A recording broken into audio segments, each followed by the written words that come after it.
আজান তো দিয়ে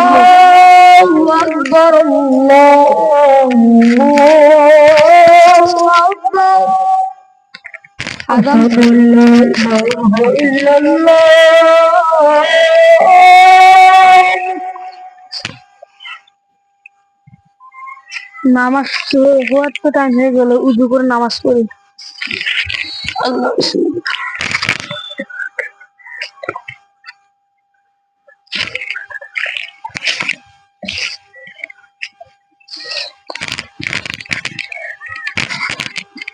আল্লাহু আকবার।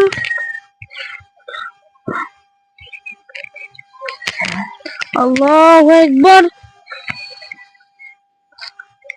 সামি আল্লাহু লিমান হামিদা।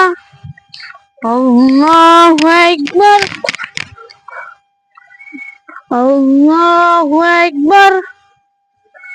আল্লাহু আকবার। আল্লাহু আকবার।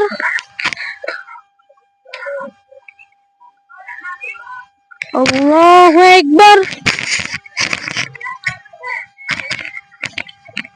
সামি আল্লাহু লিমান হামিদা। আল্লাহু আকবার।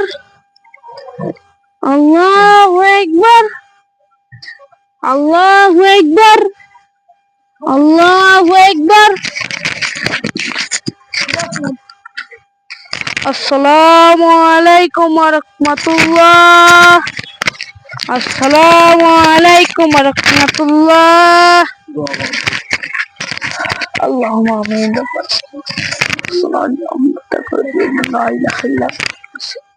আমিন। আসসালামু আলাইকুম ভাইজান। ওয়ালাইকুম আসসালাম। কেমন আছেন? আছি ভালো। চলেন জুমার নামাজ পড়তে যাই। আমি তো নামাজ পড়লাম। আজকে শুক্রবার না? হ্যাঁ। তো আজকে যেহেতু জুমার দিন, আমাদের তো মানে একা একা জুমার নামাজ পড়া যাবে না।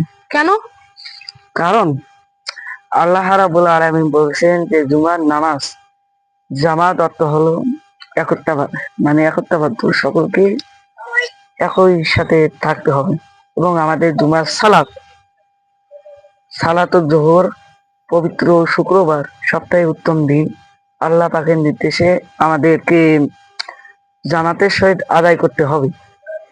আমি তো এইভাবেই পড়ি।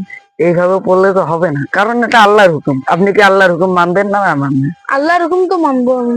তাহলে আল্লাহর হুকুম যদি মানেন, তাহলে অন্যান্য নামাজ সালাত একা পড়া যাবে, কিন্তু জুমার সাথে পড়া উত্তম।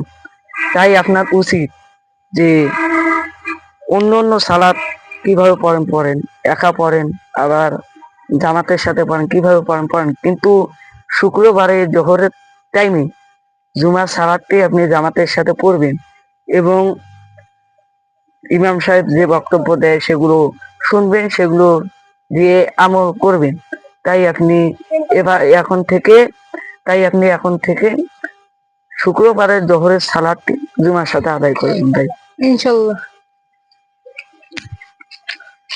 তো আমরা এই ভিডিওটি থেকে যে জানলাম যে জুমার সালাত শুক্রবারে, সপ্তাহের উত্তম দিন, কখনোই একা পড়া যাবে না।